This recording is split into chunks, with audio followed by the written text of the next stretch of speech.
Just before I came on, I was messaging you, trying to read like the 3 messages that I could while I was trying to get ready. And someone messaged me saying that their bank sent them a notice today that if they're willing to invest or deposit $25,000 or more, that they can get almost 6% interest back. If they hold it for at least a year, because that's just telling me that these banks need liquidity. Well, the thing is too, it's they need liquidity for a couple different things, right? Because when they're not able to use that cash, hypothecate, start going out and using this to play the game, they aren't making any money either. And then they're in a position where, again, there's a fear of bank runs, liquidity issues, things like that.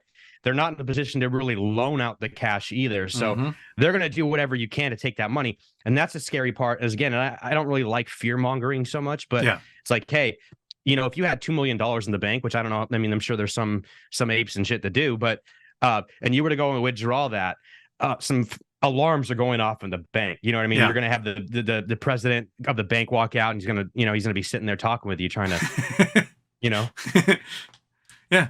because they're gonna be like, well, shit, to make that $2 million, I have to sell a whole bunch of fixed rate mortgages from 2 years ago to somebody on this derivatives market to get the cash, but those are only worth 40% of what they were. And they're like, oh, we cannot admit that on our books. Oh shit. We talked a lot about on my show about things like these Chinese real estate bonds, municipal bonds, stuff that's just not getting paid. And every once in a while I see a Bloomberg terminal screenshot of who holds a lot of this debt, and it's a lot of banks. With Evergrande, it was $44 billion just by Royal Bank of Canada alone, which is 6.5% of their total claimed assets. It's absolutely crazy. It's never going to get paid back. They're never going to get a dime out of that.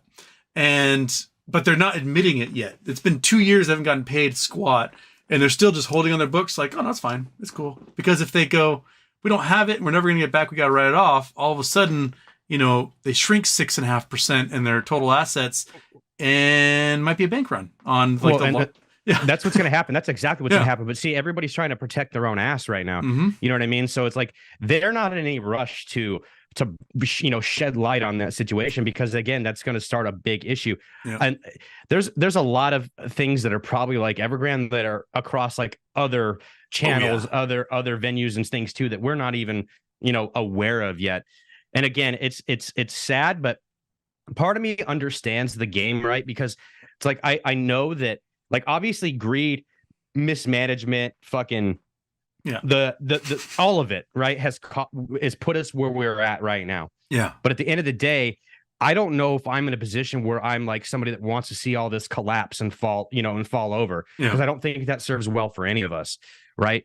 But I like the idea, and that's why even phase 6 to me is, hey, at least there needs to be some transparency. There needs to be a regulatory body. It doesn't need to be the wild, wild west. And I understand that a lot of this opens up to, corruption, but there has to be some sort of guidance, some sort of, where people are following the path, like some sort of rule book. Because if not, then, it'll be the Wild West. If somebody has to be at the top of that, who can't be bought, who's not going to be corrupt. I mean, that's a whole different discussion, right? But it can collapse on its own eventually in a way that no one saw coming, or it can collapse and we go, okay, we know it's going to collapse, but at least we've got framework now to rebuild from.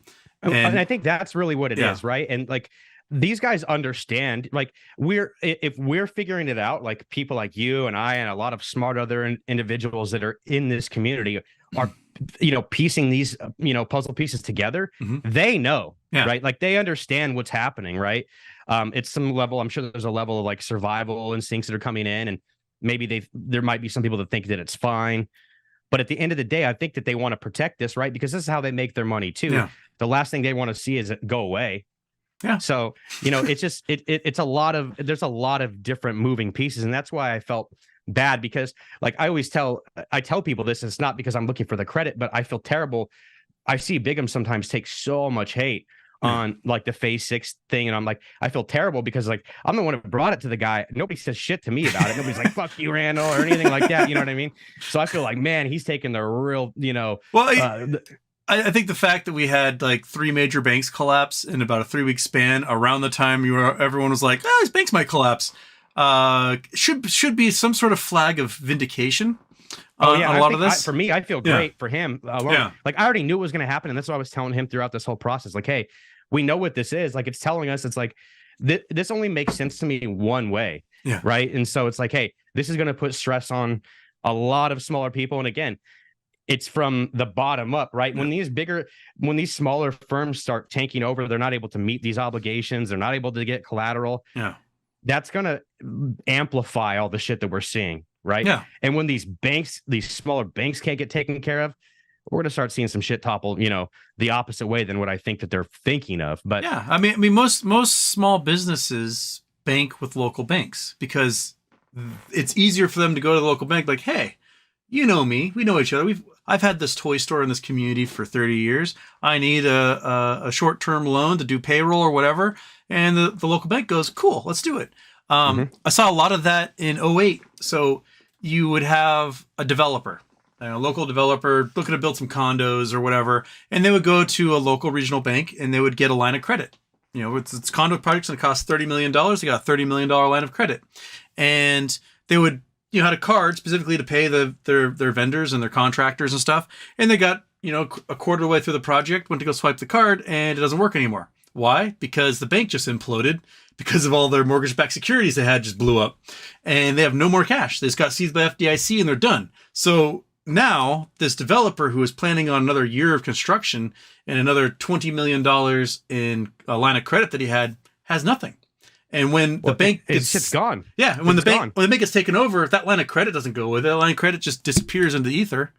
And then they get foreclosed on. It happened again and again and again. All developments across the country all of a sudden had their line of credit dry up because the regional bank vaporized overnight. And I have a feeling we're going to see that, especially in the Southeast where construction is bonkers. There's like 7 times the amount of home construction going on the Southeast than there is on either coast or the Northeast. And I just saw data come through that people stopped moving. Like, there was a bunch of migration during COVID, and they just stopped all of it. Everyone's just like, well, I'm just going to sit where I am because I can't afford to take this on. So a lot of these small banks, I think they're toast all over again. Well, and that's the thing too, and like what you just to echo on kind of what you said, right? So you have that developer, he's got a crew that he's hired. He's got a bunch of local guys that are working for him. Mm-hmm. Okay. He's got, he's buying his supplies and everything from a local chain in town. Yeah. Right. So that bank going down again, this is how the shit starts snowballing because now all of a sudden you're affecting a lot of people's lives, right? Yeah. All the way down. And that's a scary thing. And I think I mean, I hate to say it, but I think we're headed to, like, I agree with you. I think we're headed to some level of what that's going to be. I don't know. I think that they're going to rush this, digital dollar. I think they're going to try and push that on us as quickly as they can. Just because, they're running out of the actual cash. Yeah. So, it'll be interesting to see. Yeah. I'm anxious and I'm trying to be hopeful and hope that there's some people that have their heads screwed on right. Again, even phase 6, like I think that they're trying to do these things. This is going to be like the next thing that I cover. I'm still learning about it, but they're trying to push, some sort of regulation that says, hey, we are going to also, for all these OTC derivative trades, we want to force all of them to be cleared, all of it to be cleared. So there's not going to be any more of this uncleared shit where we're kind of just hoping that you guys are doing everything by the book and we're going to let this happen. Like, no, everything needs to go through. They need to go through everything needs to go through a ratings agency, and that ratings agency needs to be on the up and up.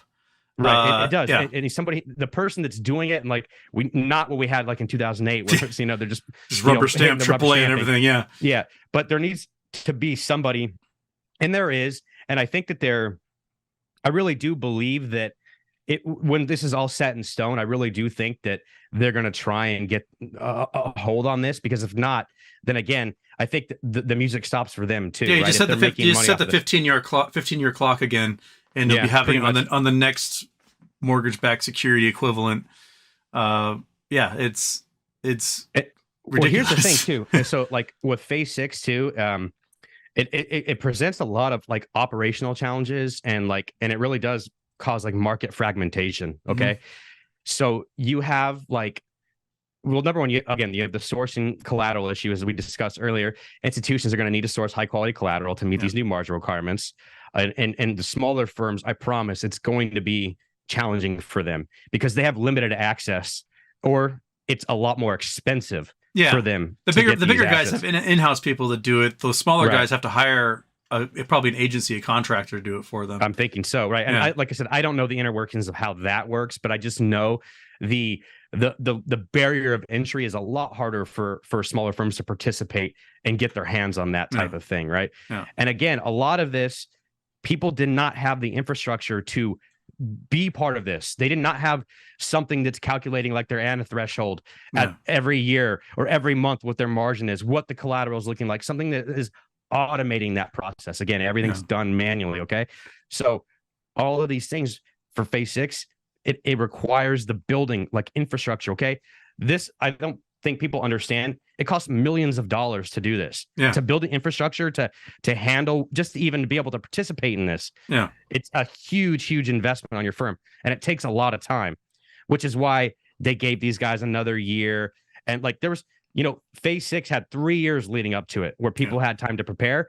And then it got to about like 8 months where it was actually about to get released. And people are like, you see ISDA, like Scott O'Malley, who's like the CEO of ISDA, saying like, hey, we're getting a little bit nervous. We're not thinking that people are thinking like they think that, like if they waited to like a week before, they were just going to be able to shove all this in. Yeah, it's probably some form I fill out. And that's just not the case, right?